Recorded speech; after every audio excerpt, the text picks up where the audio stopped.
यो ब्रह्माणं विदधाति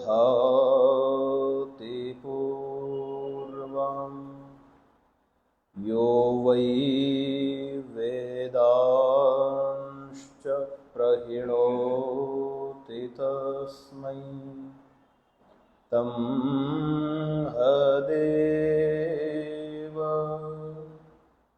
मात्मा बुद्धिः प्रकाशम् मुमुक्षुरो वै शरणमहं प्रपद्ये। ॐ शान्तिः शान्तिः शान्तिः।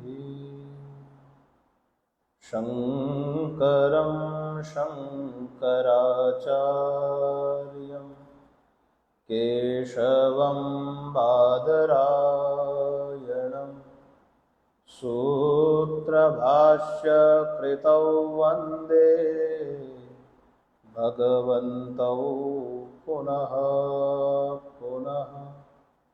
ईश्वरो गुरुरात्मेति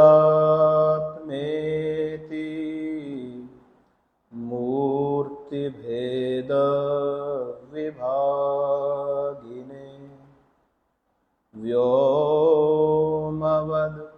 व्याप्तदेहाय दक्षिणामूर्तये नमः। ॐ शान्तिः शान्तिः शान्तिः। सच्चिदानन्दरूपाय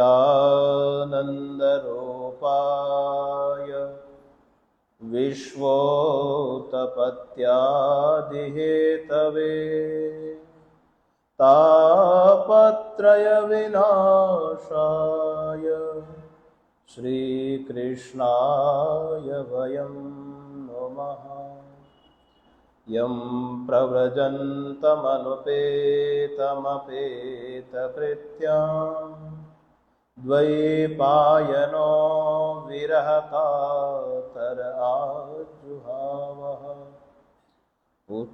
पुत्रेति तन्मयतया तरवोऽभिनेदुः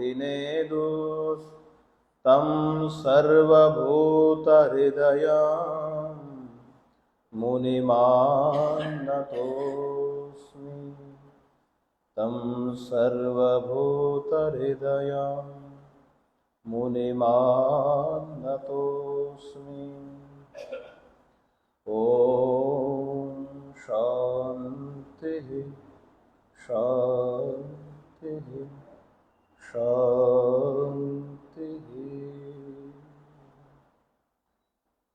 गोविन्द हरे गोपाल हरे जय जय प्रभु दीन दयाल हरे। गोविन्द हरे गोपाल हरे जय जय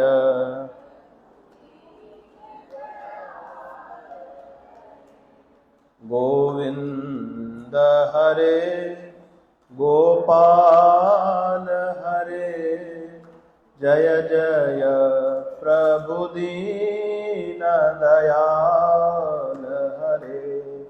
गोविन्द हरे गोपाल हरे जय जय प्रभु दीन। गोविन्द हरे गोपाल हरे जय जय प्रभु दीन दयाल हरे। गोविन्द हरे गोपाल हरे जय जय प्रभु दीन। गोविन्द हरे गोपाल हरे जय जय प्रभु दीन दयाल हरे।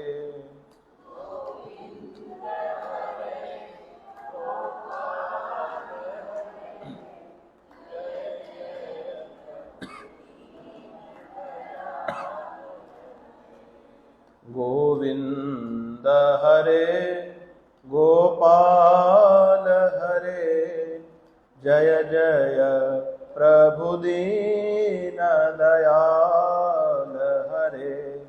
गोविंद हरे गोपाल हरे जय जय प्रभु दीन। गोविंद हरे गोपाल हरे जय जय प्रभु दीन दयाल हरे। गोविंद हरे गोपाल हरे जय जय प्रभु दीन दयाल। जय जय प्रभु दीन दयाल हरे जय जय प्रभु। जय जय प्रभु दीन दयाल हरे जय जय प्रभु दीन दयाल हरे। सच्चिदानंद भगवान की जय। सद्गुरुदेव भगवान की जय। सत्य सनातन धर्म की जय। काशी विश्वनाथ भगवान की जय। सियावर रामचंद्र भगवान की जय। राधा कृष्ण भगवान की जय। पवन सुत हनुमान जी महाराज की जय। भागवत भगवान की जय। ओम नमः पार्वती पतये हर हर महादेव शंभो। सनातन धर्म सभा मंदिर चैम्बूर मुंबई द्वारा समायोजित श्रीमद् भागवत महापुराण प्रवचन श्रृंखला में भागवत के महात्म्य प्रसंग का हम लोग विचार कर रहे हैं। गोकर्ण और आत्मदेव का संवाद श्रवण किया। अपने पुत्र धुंधुकारी के कुकृत्यु से जब आत्मदेव परेशान हो गए, उनको लगा कि मुझे अब इस घर में नहीं रहना चाहिए, मुझे प्राण त्याग देना चाहिए। उस समय गोकर्ण जी महाराज ने आत्मदेव को उपदेश दिया कि पिताश्री, इस दुनिया में जब शरीर ही मेरा नहीं हो सकता है, फिर दूसरा तो संभव ही नहीं है। ये शरीर आज तक कभी मेरा हुआ नहीं। यदि होता तो हमारी सुनता, क्योंकि हमारा होता तो हमारी सुनता है, नहीं सुनता है इसका अर्थ हुआ कि हमारा नहीं है। इसलिए शरीर में मैं बुद्धि का परित्याग कर दीजिए। देखो, शरीर से जितना ऊपर उठेंगे उतना ही हमारे लिए लाभ है, इस जन्म में और अगले जन्म में भी। बहुत सारे लोग ऐसे होते हैं, छोटी सी बात में घबरा जाते हैं, और कुछ लोगों का स्वभाव होता है कि कितनी भी विपरीत परिस्थिति आ जाए और उनको मामूली सी लगती है, बड़ा धैर्य रखते हैं। छोटी बात को पहाड़ बनाने वाले लोग भी हैं और पहाड़ जैसी बात को छोटी सी रखने वाले लोग भी हैं। ये हमारे मानस के ऊपर है, मन के ऊपर है। मन का जैसा भाव होता है परिस्थितियां वैसी ही बन जाती है। दृष्टि के ऊपर निर्भर करता है। आप देखिए, अगर शरीर में बहुत ज्यादा ध्यान रहेगा तो अभी शरीर में कहीं ना कहीं आपको दर्द निकल जाएगा, और शरीर से अगर ऊपर उठे हुए होंगे तो दर्द होने पर भी दर्द का भान नहीं होगा, बीमारी होने पर भी बीमारी का भान नहीं होगा, क्योंकि शरीर में ध्यान ही नहीं है। एक दिन उदाहरण दिया था आपको कि योद्धा युद्ध क्षेत्र में युद्ध करता है तो जिस समय युद्ध करता है उसका अंग टूट जाता है, कट जाता है, फट जाता है, फिर भी उस समय उसे दर्द का भान नहीं होता है, क्योंकि उसकी दृष्टि कहां पर है? युद्ध में दृष्टि है, शरीर में दृष्टि नहीं है। और तो छोड़िए, अपना ही उदाहरण लीजिए। किसी के घर में विवाह हो, शादी ब्याह हो, तो महीने 2 महीने कब सोते हैं कब जगते हैं पता भी नहीं लगता है, क्योंकि बहुत बड़ा कार्यक्रम होता है शादी का। उस समय थकान भी महसूस नहीं होती है, लेकिन जब विवाह संपन्न हो जाता है, सब काम से निवृत्त हो जाते हैं, शरीर में कितनी थकान मालूम पड़ती है। अरे शरीर टूट रहा है, मुझे तो सुबह शाम नींद ही नींद लगती है, आज थोड़ा थोड़ा जुकाम भी लग रहा है। अब बताइए, इतनी बीमारियां कहां से आ गई अचानक? जब तक आप कार्य में व्यस्त थे उस समय न नींद का पता, न खाने का पता, न पीने का पता, फिर भी परिश्रम हो रहा था शरीर से। कारण कि उस समय शरीर का भान ही नहीं था, इतने व्यस्त थे कि उस कार्य में लगे हुए थे, विवाह के कार्य में लगे हुए थे। जब उससे निवृत्त हो गए तो हमारा ध्यान कहां गया? शरीर में ध्यान गया। तो शरीर में अब दर्द भी मालूम पड़ने लगा, थकान भी महसूस होने लगी, नींद भी आने लगी। तो दोनों में अंतर मालूम पड़ा कि नहीं? शरीर से ऊपर उठने में कितना लाभ और शरीर में ही ध्यान रखने से कितना लाभ है। तो गोकर्ण जी महाराज ने कहा कि पिताश्री, इस शरीर से अहम बुद्धि का परित्याग कर दीजिए। अब यहां विचार करिए, आत्मदेव के कितने पुत्र हैं? 2। कौन कौन? धुंधुकारी और गोकर्ण। आपने ठीक से कथा नहीं सुनी। आत्मदेव का एक भी नहीं है, एक भी नहीं है। एक तो गाय के पेट से आया हुआ है और एक धुंधुकारी की सहेली का है। आत्मदेव का तो एक भी बेटा नहीं है, फिर भी क्या कह रहा है? मेरा मेरा मेरा मेरा कर रहा है। यही स्थिति हमारी है। कौन कहां से आया, कौन कहां से आया, हम लोग जुड़ जाते हैं।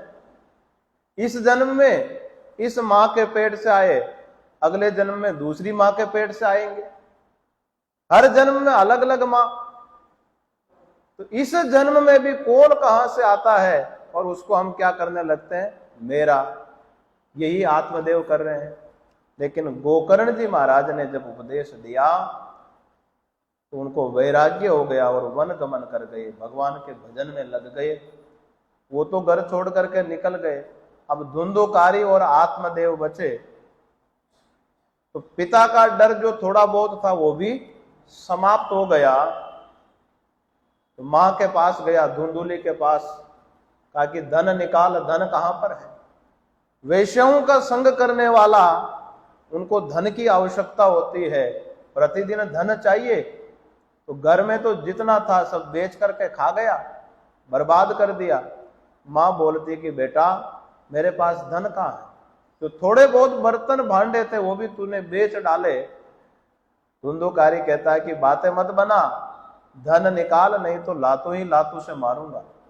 एक पुत्र बोल रहा है मां को। संसार में ऐसा प्राय होता है, जिसके साथ आप ज्यादा अच्छा करते हैं वही आपके साथ दगा कर जाता है, होता ही ऐसा। तो मां ने सोचा कि रोज रोज मार खाने से अच्छा है कि एक ही दिन मर जाओ। तो रात्रि को बाहर निकल गई और कुएं में कूद करके कुएं में छलांग लगा गई, वहीं अपने प्राण त्याग दिए। अब गोकर्ण जी महाराज ने सोचा कि ऐसे स्थान पर रहना उचित नहीं है, तो गोकर्ण जी भी तीर्थ यात्रा के लिए निकल पड़े। अब बचा धुंधुकारी। अब वो गलत संग तो किया ही था, प्रतिदिन कहीं न कहीं से धन लाना पड़ता था, कभी चोरी करके लाए, कभी किसी को मार करके लाए, पर लाना पड़ता था।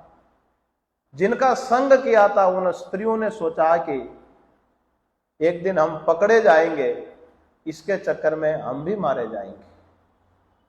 तो रात्रि का समय था, एक फांस बनाया कपड़े का, उसका गला घोंटने लगी। कुछ दाईं तरफ हो गई, कुछ बाईं तरफ हो गई।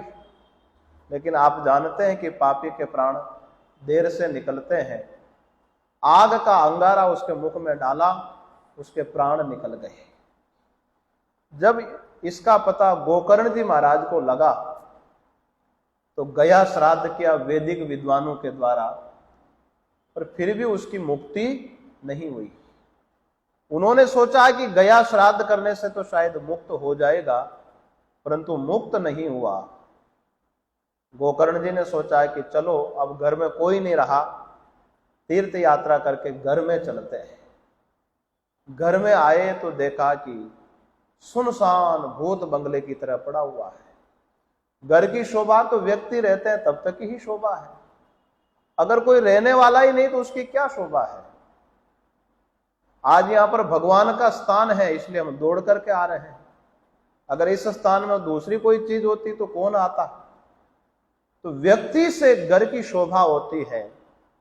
अब उस घर में कोई नहीं रहा, कोई खिड़की दरवाजे न खोलने वाला न बंद करने वाला कोई नहीं था। आए तो देखा कि धूल दूसरित पड़ा हुआ था। इतना अच्छा हुआ कि कब्जा किसी ने नहीं किया। वर्तमान में होता तो कोई दूसरा ही परिवार मिलता, कब्जा कर लेते। होता कि नहीं होता। यहां तो इंतजार करते हैं लोग, ये कब जावे और कब हमारा अधिकार हो। पर उस जमाने की बात है तो सुना पड़ा रहा, पर किसी ने कब्जा अधिकार नहीं किया, उनको मिल गया। जब रात्रि विश्राम करने लगे गोकर्ण जी महाराज, तो बड़ा विचित्र दृश्य दिखाई देता है। कभी कोई भेड़े के रूप में दिखाई दे, कभी हाथी के रूप में, कभी भैंस के रूप में, कभी अग्नि देवता के रूप में, कभी इंद्र के रूप में। इस प्रकार अलग अलग अवस्थाओं को देख करके गोकर्ण जी महाराज ने निश्चय किया कि जरूर ये कोई दुर्गति को प्राप्त हुआ जीव है, इसकी दुर्गति हुई है। उन्होंने पूछा कि कस्तम उग्र तरो रात्रौ कुतो यातो दशामिमां किं वा प्रेतः पिशाचो वा राक्षसोऽसीति शंशनः। गोकर्ण जी महाराज ने पूछा कि तू कौन है। रात्रि के समय जो भयानक रूप में दिख रहे, तुम कौन हो। किम वा प्रेतः, प्रेत हो कि पिशाच हो कि भूत हो कि राक्षस हो।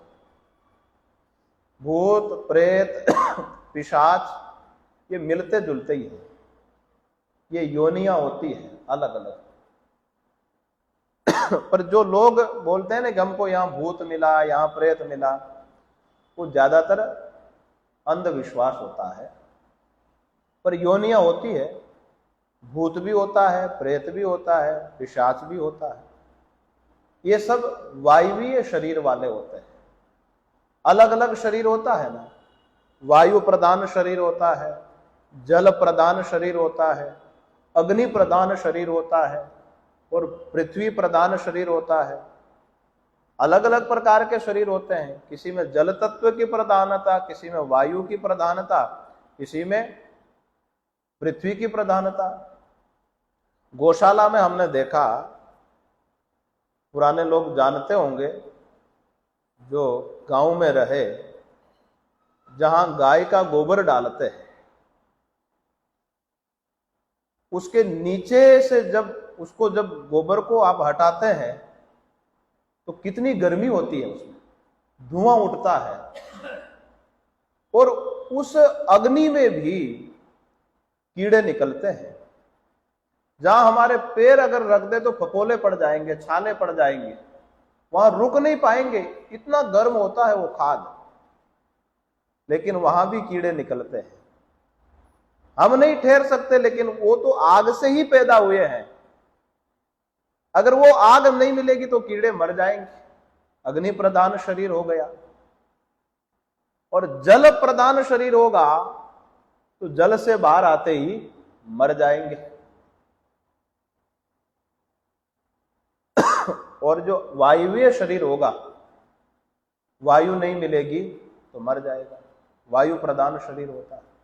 जो प्रेतादि योनियां होती है, ये वायु प्रधान शरीर होता है इनका। हमें दिखाई नहीं पड़ता है, अदृश्य रूप से रहते हैं। इसलिए ये कहाँ रहते हैं? या तो कहीं वृक्ष में रहते हैं, या कहीं कोटर में रहते हैं, अलग अलग स्थानों में रहते हैं। आश्रय तो चाहिए इनको। तो गोकर्ण जी महाराज ने पूछा, उसका जवाब दिया है कि अहम भ्राता त्वदीयोस्मि, मैं तो आपका भाई हूं। मैंने गलत संग किया, ब्राह्मण शरीर धारण करके भी मैंने ब्राह्मणोचित कर्तव्यों का पालन नहीं किया, अनेक प्रकार के अपराध किए, इसलिए भ्राताश्री मेरी मृत्यु हो गई और मैं आज इस गति को प्राप्त हुआ हूं। मैं आपसे क्षमा प्रार्थना करता हूं। अब आपके अतिरिक्त मेरा कोई उद्धार नहीं कर सकता है। आप मुझे कोई उपाय बताइए, आप ही कोई न कोई उपाय करिए जिससे कि मेरा उपाय ये कल्याण हो जाए। तो गोकर्ण जी महाराज ने कहा कि मैंने तो तुम्हारे लिए श्राद्ध कर दिया है, गया जी में श्राद्ध करके आया हूं।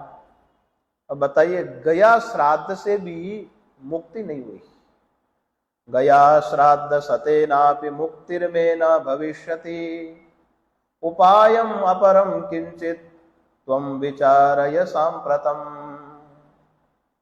उस प्रेत ने कहा, धुंधुकारी प्रेत ने कहा, महाराज सैकड़ों गया श्राद्ध करो, लेकिन मेरी मुक्ति नहीं हो सकती है, क्योंकि मैंने पाप ही इतने किए हैं।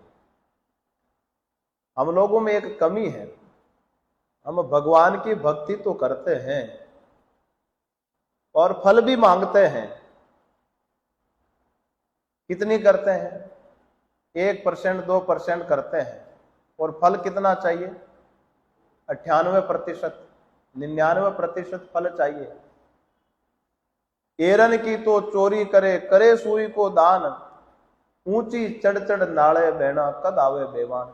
राजस्थान में कहा जाता है कि एरन कितना बड़ा होता है, जिसमें वो धार लगाते हैं ना, गाड़िया लोहार, उसको एरन बोलते हैं। लोहे का बहुत बड़ा टुकड़ा चोरी करी एरन की, और दान किसका करेगा? सुई का। एरन की तो चोरी करे, करे सुई को दान, ऊंची चढ़ चढ़ नाले बहना, और छत के ऊपर जाकर के देखते कि कद बेवान आएगा, भगवान का बेवान, भगवान का विमान आएगा, हमें उठा करके ले जाएगा। तो बताइए, पाप असंख्य है और पुण्य 1-2% है, पर हम अपेक्षा करें कि हमें सब कुछ मिल जाए, कैसे संभव है? एक बार प्रेमपुरी आश्रम में किसी ने हमसे पूछा, तो हम ओम शांति ही शांति ही शांति 3 बार बोलते हैं ना, इसका अर्थ क्या है? सुना आपने? सुना तो होगा, पर भूल गए होंगे, और भूलना अच्छा ही है। अगर नहीं भूलेंगे तो फिर दोबारा हमको कौन सुनेगा? आप 12 महीने सत्संग सुनते हैं, और अगर सब याद ही रह जाएगा तो यहाँ सत्संग सुनने ही नहीं आएंगे। तो भूलना ठीक है, कोई बात नहीं, भूल गए तो दोबारा सुन लो। तो ओम शांति ही शांति ही शांति प्रत्येक मंत्र के पीछे हम लगाते हैं। उसका अर्थ होता है कि हमारे जो 3 ताप हैं, आध्यात्मिक, आदि दैविक और आदि भौतिक, उन तीनों तापों की निवृत्ति हो। दुनिया में असंख्य कष्ट है, उनको तीन विभाग, उसके तीन भाग किए गए हैं। आध्यात्मिक दुख, शरीर में होने वाला कष्ट और मन में होने वाला कष्ट, उसको आध्यात्मिक दुख कहा गया है। एक तो शारीरिक कष्ट होता है और एक मन में होता है। व्यक्ति बैठा हुआ है, सब कुछ है, लेकिन अपने आप ही मन से दुखी होता रहता है। पूछे भाई क्यों दुखी हो रहा है? पता नहीं क्यों, कोई कारण नहीं होता, अपने आप ही दुखी होते रहते हैं। तो ये आध्यात्मिक दुख हो गया। आदि भौतिक दुख जो प्राणियों से मिलता है, अपने लोगों से जो कष्ट मिलता है, वो आदि भौतिक दुख है। और आदि दैविक दुख जो प्रकृति से मिलने वाला है, प्राकृतिक जो दुख होता है, उसे बोलते हैं आदि दैविक दुख। तो तीन दुख हो गए। इनकी निवृत्ति के लिए हम क्या बोलते हैं? ओम शांति ही शांति ही शांति ही। इसलिए बोलते हैं कि तीनों दुखों की सर्वथा निवृत्ति हो जाए, इसलिए बोलते हैं। तो हमसे पूछा कि महाराज अगर ओम शांति ही शांति ही शांति बोले 3 बार, तो किसी का अगर एक्सीडेंट होना होगा तो रुकेगा कि नहीं? किसी के कोई अनिष्ट होना होगा तो रुकेगा कि नहीं? ये तो बड़ा अच्छा है कि 3 बार ओम शांति शांति बोल देंगे तो सारे ही कष्ट मिटेंगे कि नहीं? हमने कहा बिल्कुल मिटेंगे। शास्त्र ने कहा है तो मिटेंगे कष्ट तो, लेकिन हमने यही जवाब दिया कि हमारे पाप असंख्य हैं और हम शांति ही शांति कितनी बार बोलते हैं? 3 बार बोलते हैं। तो अपेक्षा करते हैं कि एक बार करने से सारा ही फल मिल जाए, ये तो संभव नहीं है। तो यही बात धुंधुकारी कह रहा है गोकर्ण जी महाराज को कि गोकर्ण जी महाराज, भ्राता श्री, मैंने पाप इतने किए हैं कि सैकड़ों गया श्राद्ध करे फिर भी मुझे उस पापों से मुक्ति नहीं मिल सकती है। आप अन्य कोई उपाय करिए, उपाय बताइए। तो विचार किया कि अन्य क्या उपाय है? श्राद्ध के अलावा तो कोई उपाय दिखता नहीं है। प्रातः काल जगे, वैदिक विद्वानों को बुलाया, विचार किया गया कि इसके लिए क्या उपाय किया जाए जिससे मुक्ति हो जाए। तो गायत्री मंत्र के द्वारा सूर्य भगवान की उपासना की।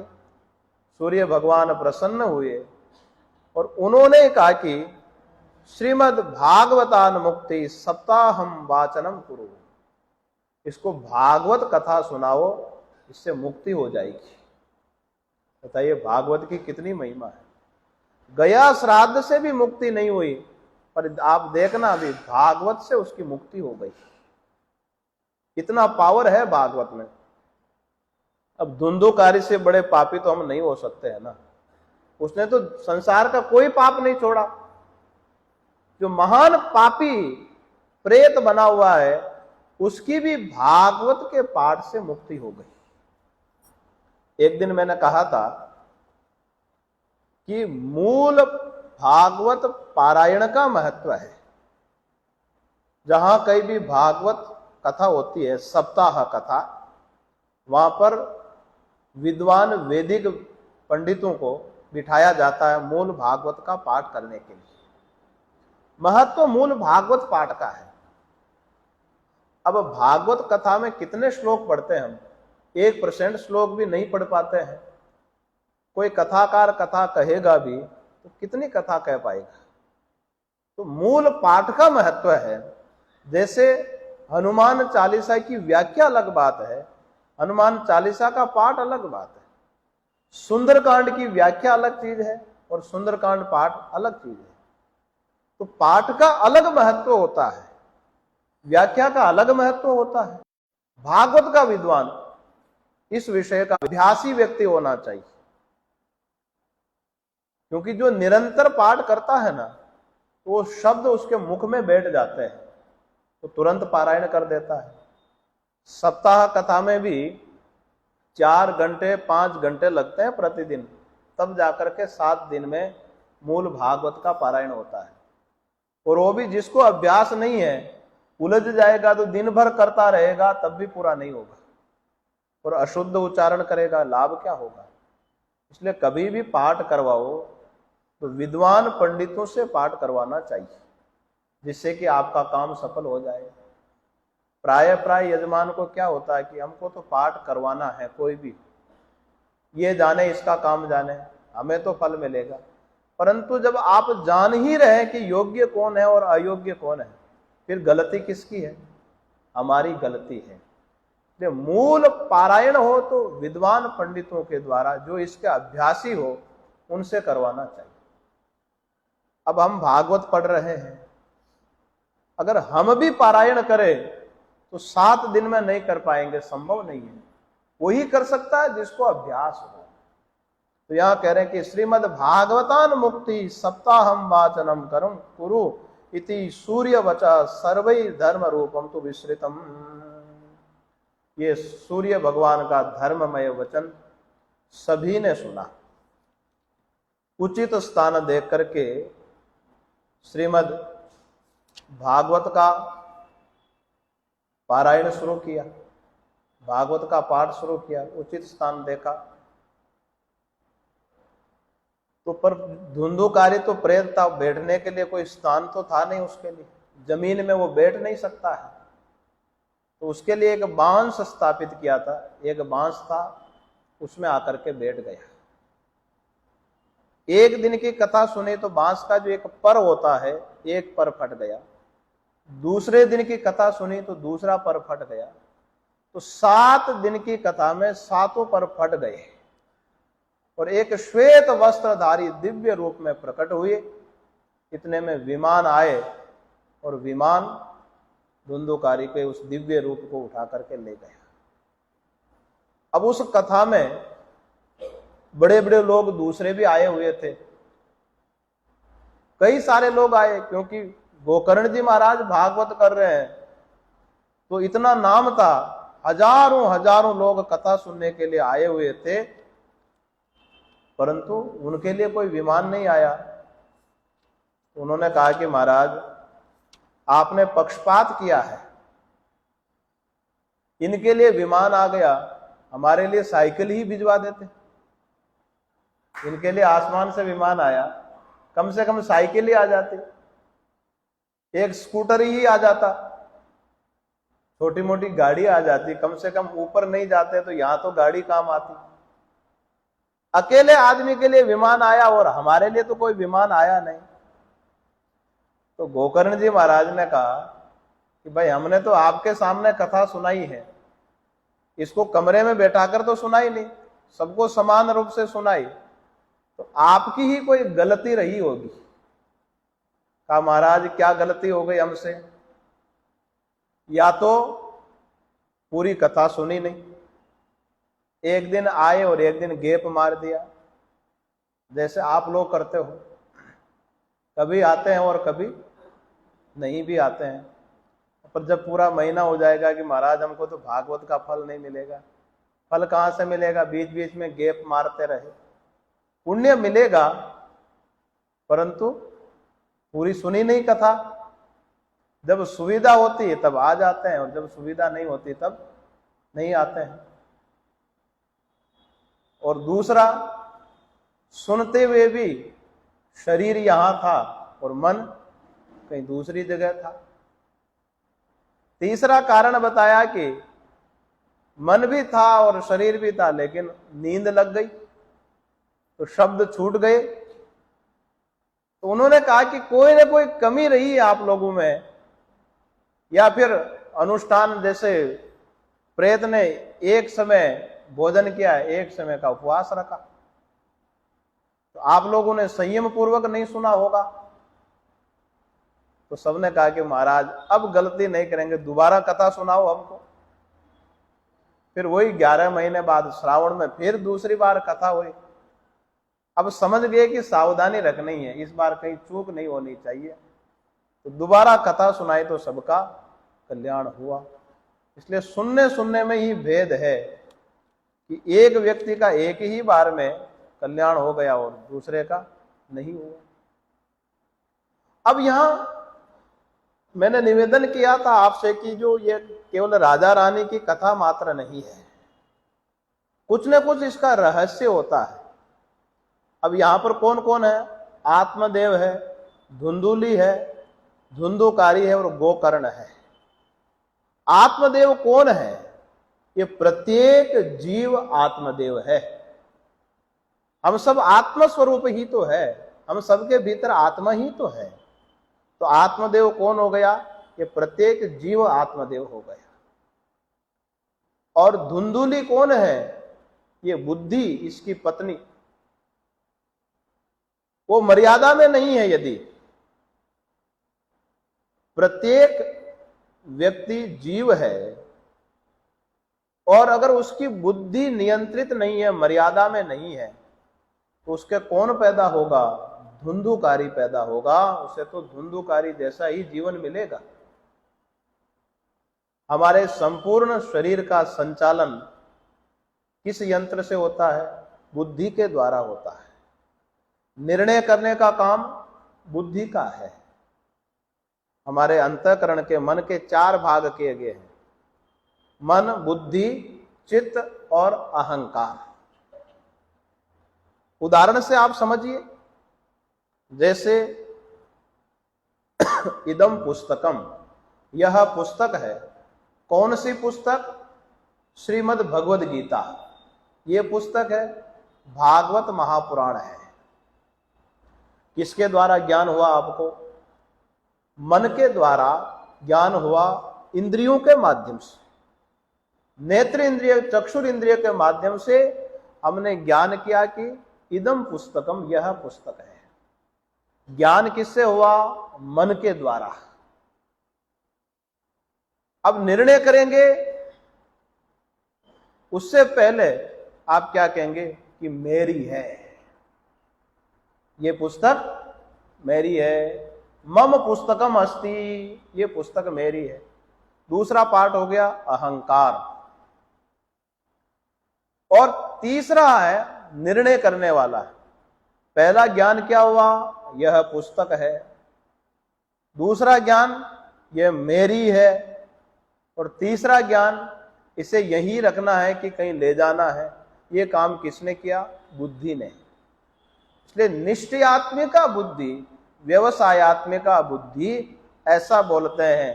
तो जो भी सर्वोपरि निर्णय करना होता है वो बुद्धि का काम है।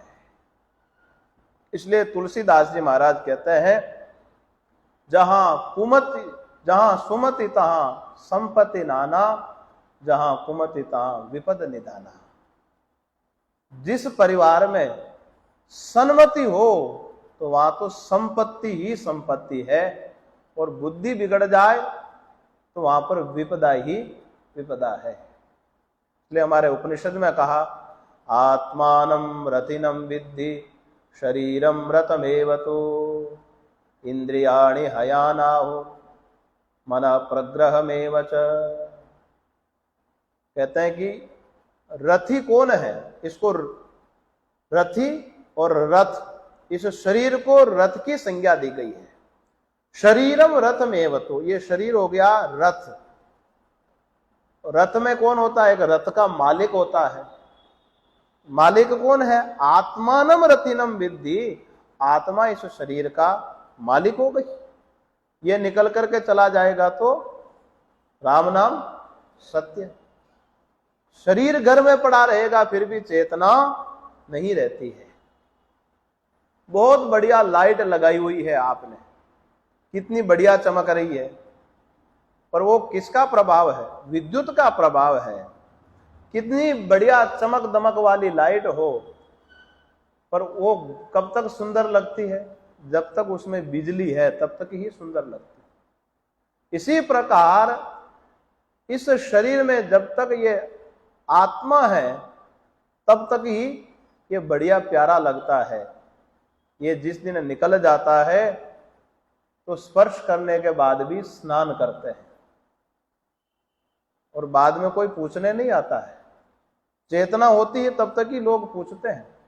बुढ़ापे में चेतना कम हो जाती है तो लोग पूछना कम कर देते हैं। शरीर में जब तक चेतना है तब तक ही लोग पूछते हैं महाराज। तो आत्मा इस शरीर का मालिक हो गया, रथी हो गया, और शरीर रथ हो गया। और इस शरीर को चलाने वाला ड्राइवर कौन है? बुद्धिम तु सारथिम विद्धि। ये बुद्धि इस शरीर रथ का ड्राइवर है, हाँकने वाले। और इसमें लगाम कौन है? मन। मनः प्रग्रह में च, मन इसमें लगाम है। इंद्रियाणि हयानाहु, रथ को चलाने के लिए ड्राइवर भी चाहिए, मालिक भी चाहिए, लगाम भी चाहिए, और क्या चाहिए? घोड़े। घोड़े कौन है? विषय। इंद्रियाणि हयानाहु, इंद्रियां घोड़े हैं। घोड़े को चलने के लिए मार्ग भी तो चाहिए। विषयांश तेषु गोचरान, ये जितने भी सांसारिक पदार्थ है ये घोड़े हैं, घोड़ विषयांश तेषु गोचरान, रास्ता है चलने के लिए। अब देखिए, पूरे शरीर को रथ की संज्ञा दी गई। ध्यान देना, दोबारा सुनना। इस शरीर रथ का मालिक कौन हो गया? आत्मा। उसको बोला रथी, मालिक। और इसका ड्राइवर कौन है? बुद्धि। और लगाम मन। और ये जो इंद्रियां हैं, 5 ज्ञानेंद्रियां, ये घोड़े हैं। इन घोड़ों को चलने के लिए मैदान चाहिए ना, हाईवे चाहिए चलने के लिए। वो कौन है? ये जो संसार रंग बिरंगा दिख रहा है, यही हाईवे है। तो कंट्रोलर अगर बढ़िया है, ड्राइवर अच्छा है, तो गाड़ी कितनी बढ़िया चलेगी। अगर ड्राइवर ठीक नहीं है तो घोड़े भी कंट्रोल में नहीं रहेंगे, इधर उधर ले जाएंगे उबड़ खाबड़ स्थानों में। तो ये इंद्रियां घोड़े हैं। अगर बुद्धि ड्राइवर ठीक से काम करेगी तो इंद्रियां भी नियंत्रण में रहेगी। जैसे उदाहरण से समझिए कि आपके हाथ में चोट लगी, डॉक्टर ने कहा कि इसको ऐसे ही रखना है। आपकी इच्छा हुई कि थोड़ा मैं मोड़ दूं, इच्छा हो गई आपकी, लेकिन बुद्धि ने क्या कहा? नहीं नहीं नहीं, डॉक्टर ने मना किया है। 2 निर्णय आते हैं कि नहीं? एक इच्छा हुई कि मैं नीचे मोड़ दूं, लेकिन बुद्धि ने मना कर दिया कि नहीं मोड़ना। पर अगर ड्राइवर ठीक नहीं है, फिर घोड़े भी कंट्रोल से बाहर हो जाते हैं। घोड़े कंट्रोल से बाहर हो गए तो फिर ड्राइवर की भी सुनने वाले नहीं है। इसलिए बुद्धि को नियंत्रण में रखना बहुत जरूरी है। तो धुंधुली कौन हो गई? ये बुद्धि। और आत्मदेव कौन है? ये आत्मा। तो आत्मा को कष्ट कब होता है? जब धुंधुली बुद्धि मिल जाती है, अनियंत्रित अमर्यादित बुद्धि मिल जाती है, वेद का उल्लंघन करने वाली बुद्धि मिल जाती है, तो आत्मदेव को कष्ट ही कष्ट है। और महाराज, उसे कौन पैदा होगा? धुंधुकारी जैसा पैदा होगा। उसे तो धुंधुकारी जैसा बेटा मिलेगा, क्योंकि बुद्धि ही ऐसी है। और यदि बुद्धि कंट्रोल में है, स्वच्छ निर्मल है, तो गोकर्ण जी महाराज मिलेंगे, जो वेद वेत्ता है, तपस्वी है, गाय की तरह कान वाले गोकर्ण जी महाराज मिलेंगे। तो सारा का सारा ये जो जीवन है हमारी बुद्धि पर आधारित है। ये सत्संग आप सुन रहे हैं किसके लिए? या कोई बीमारी तो मिटेगी नहीं। भाई जुकाम हो जाएगा तो डॉक्टर के पास ही जाना पड़ेगा, बुखार होगी तो डॉक्टर के पास जाना पड़ेगा, अन्य कोई भूख आदि लगेगी तो आपको बाहर से व्यवस्था करनी पड़ेगी। तो फिर यहां किस लिए आए? यहां इसलिए कि हमारी बुद्धि स्वच्छ हो जाए, स्वस्थ हो जाए।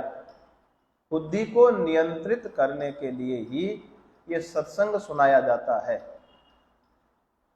तो बुद्धि में विवेक उत्पन्न होगा, तभी गोकर्ण जी महाराज जैसे पुत्र पैदा होंगे। और आप जो ये भागवत सुन रहे हैं, ये ज्ञान यज्ञ चल रहा है। ये समझिए कि जैसे यज्ञ में एक हवन कुंड होता है ना, उस हवन कुंड में आप साकल्य के द्वारा आहुति देते हैं। इसी प्रकार ये कान हो गए हमारे हवन कुंड। इस हवन कुंड में क्या आ रहा है? भागवत रूपी शब्द हमारे कान के भीतर आ रहे हैं। और ये शब्द कहां पहुंचेंगे? साक्षात भगवान के पास ये शब्द पहुंचेंगे। इसलिए हम लोगों का ये ज्ञान यज्ञ चल रहा है। तो इस प्रकार भागवत का महात्म्य प्रसंग हम लोगों ने सुना। सुखदेव जी महाराज और इसकी महिमा सुना रहे हैं। निगम कल्प तरोर गलितम फलम शुक मुखाद अमृत द्रव संयुतम पिबत भागवतम रसमालयम मुहुरहो रसिका भुवि भावुका। सुखदेव जी महाराज कह रहे हैं कि निगम कल्प तरोर गलितम फलम, ये श्रीमद् भागवत वेद रूपी कल्प वृक्ष का सार है, पका हुआ फल है। फल कौन सा मीठा होता है? दो प्रकार के फल हैं, एक तो पकाया हुआ और एक स्वाभाविक, जो स्वाभाविक पका हुआ है। और एक स्वाभाविक पका हुआ है और एक पक करके पेड़ से नीचे गिर गया। कौन सा मीठा होगा? जो पक करके नीचे गिर गया है। और उसमें भी वृक्ष है। जो संकल्प करो वो संकल्प पूर्ण हो जाता है। अब वो देवताओं के पास में होता है और वहां तक जाने के लिए हमें क्या करना पड़ेगा? स्वर्गीय होना पड़ेगा। स्वर्ग तक जाने के लिए क्या होना पड़ेगा? स्वर्गीय। कोई स्वर्ग जाना चाहता है क्या? किसी की इच्छा है कल्प वृक्ष देखने की? देखना हो तो वहां जाना पड़ेगा देवताओं के पास में। तो यहां कह रहे कि कौन सा कल्प वृक्ष? तो निगम मानी वेद रूपी जो कल्प वृक्ष है, उस वृक्ष का ये पका हुआ फल है महाराज। और फल भी कैसा? जैसे आम होता है ना, उसमें रस तो होता है, फलों का राजा कहा जाता है, रस होता है, परंतु उसके अंदर गुठली बहुत कठोर होती है। पर यहां कह रहे कि महाराज मुहु रहो रसिका भुवि भाव कहा रसमालयम, यहां तो रस ही रस है, अंदर बीज भी नहीं है। इस भागवत में तो रस ही रस है। इस रस का पान करना चाहिए। कब तक करें? का महाराज 5 बजे से लेकर के 6 बजे तक तो इस रस को पीना चाहिए। का इतने से हो जाएगा क्या? नहीं नहीं, 1 जनवरी से लेकर 31 जनवरी तक तो पीना चाहिए। का इतने से होगा? इतने तक पीते रहो। का नहीं महाराज, मुहु रहो रसिका भुवि भावो का, बार बार पीते रहो। जब तक इस शरीर में प्राण है तब तक पीते रहो। जहां कथा सुनने का अवसर मिले तब तक इसको पीते रहो। लोग कहते हैं महाराज अब हमने तो कई कथाएं सुन ली, अब क्या सुनना? अब बताइए, आपने सुबह चाय पी, उसके बाद चाय नहीं पीते क्या? सुबह भोजन किया, शाम को भोजन नहीं करते? कभी मन भरता है? उससे तो कभी नहीं भरता है। लेकिन भागवत अगर एक बार सुनी होगी तो क्या कहेंगे कि हमने तो सुन रखी है महाराज, अब और दोबारा क्या सुनना? जब भोजन से कभी तृप्ति नहीं होती तो भागवत से भी कभी तृप्ति नहीं होनी चाहिए। यहाँ कहा मुहु रहो रसिका भुवि भाव कहा, बार बार इस रस को पीते रहो। जब तक शरीर में प्राण है तब तक ये भागवत अमृत पीते रहो। इस प्रकार से अन्य भी बहुत सारी कथाएं हैं इसमें, पर संक्षिप्त रूप से ये महात्म्य प्रसंग का हम लोगों ने विचार किया। मूल भागवत कथा अब प्रारंभ होगी। अब तक तो भागवत की महिमा चल रही थी। तो इस भागवत में क्या चीज है वो बताया जा रहा है। अन्य जो 17 पुराण हैं, जैसे शिव पुराण है तो किसकी महिमा है? उसमें शिव जी की महिमा। वराह पुराण है तो वराह भगवान की महिमा है। विष्णु पुराण सुनेंगे तो विष्णु भगवान की महिमा है, और देवी भागवत सुनेंगे तो भगवती की महिमा मिलेगी, उन्हीं को सर्वश्रेष्ठ बताया जाएगा। पर भागवत के प्रतिपाद्य देवता कौन है? कौन है? कृष्ण भगवान है। यहां 24 अवतार माने गए हैं, तो यहां कहां है कि कृष्ण भगवान प्रमुख है? अरे भागवत में तो यहां आ ही रहा है, सत्यम परम धीमहि। भागवत में परमात्मा के मूल स्वरूप का शोधन हुआ है, इसलिए कहा कि ये भागवत ग्रंथ संपूर्ण पुराणों का मूल है। अन्य पुराणों में तो भगवान के अलग अलग रूपों की महिमा गाई गई है, लेकिन भागवत में भगवान के मूल स्वरूप का वर्णन किया गया है।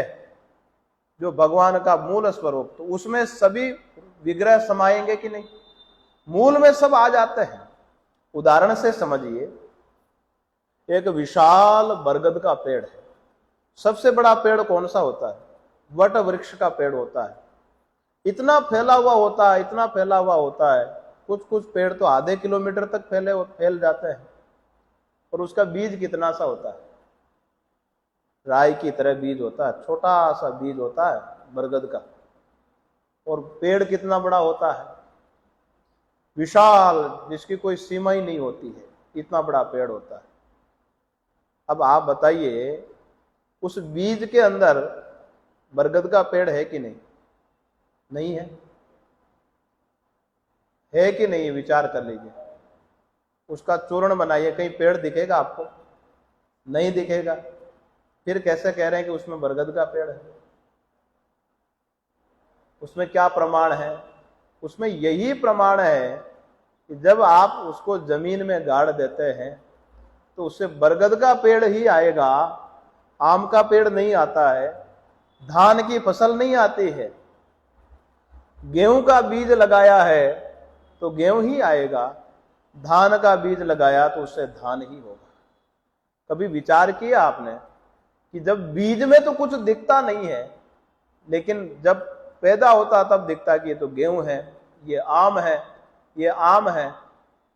तो इसका अर्थ ये हुआ कि वो छोटा सा जो बरगद का बीज है, उसमें विशाल बरगद का पेड़ समाया हुआ है। हमें दिखता नहीं है, पर होता है। अगर नहीं होता तो बरगद का पेड़ ही क्यों उगता उससे? अन्य पेड़ क्यों नहीं आ जाते हैं? तो तात्पर्य यही हुआ कि उसमें अदृश्य रूप से बरगद को पैदा करने की उसमें शक्ति है। आम की गुठली आपने लगाई है तो उससे आम का पेड़ ही आएगा, दूसरा पेड़ नहीं आएगा उसमें।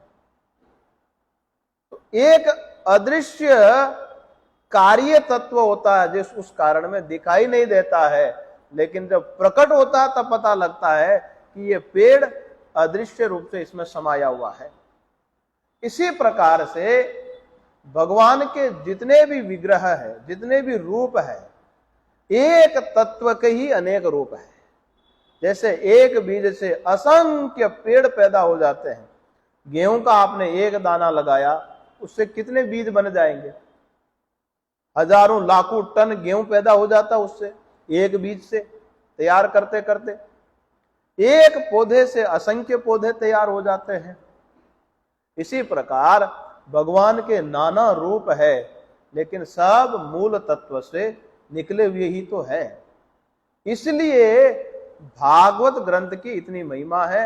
आज भागवत ग्रंथ की कथा सबसे ज्यादा होती है, अन्य पुराणों की इतनी नहीं होती है। और व्यास जी महाराज को 17 पुराण निकले के बाद भी संतोष नहीं हुआ। भागवत ग्रंथ लिखने के बाद व्यास जी महाराज संतुष्ट हो गए, क्योंकि परम सत्य का इसमें ध्यान किया गया है। दूसरा, ये भागवत गायत्री महामंत्र का विस्तार है। भागवत गायत्री महामंत्र का विस्तार है। और तीसरी बात, कोई वेदांती बैठा हुआ होगा तो आपने कभी ब्रह्म सूत्र सुना होगा, उसका दूसरा सूत्र है जन्माद्यस्य यतः। पहला सूत्र है अथा तो ब्रह्म जिज्ञासा और दूसरा सूत्र है जन्माद्यस्य यतः। और इसका मंगलाचरण है जन्माद्यस्य यतोऽन्वयादितरत चार्थेष्वभिज्ञ स्वराट तेने ब्रह्म हृदय आदि कवये मुह्यन्ति यत् सूरयः तेजो वारि मृदां यथा विनिमयो यत्र त्रिसर्गो मृषा धाम्ना स्वेन सदा निरस्तकुहकं सत्यं परम धीमहि। परम सत्य का ध्यान किया गया है।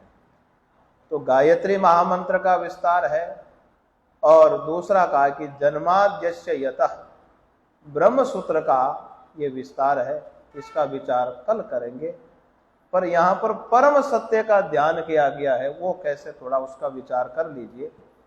3 प्रकार का सत्य माना गया है।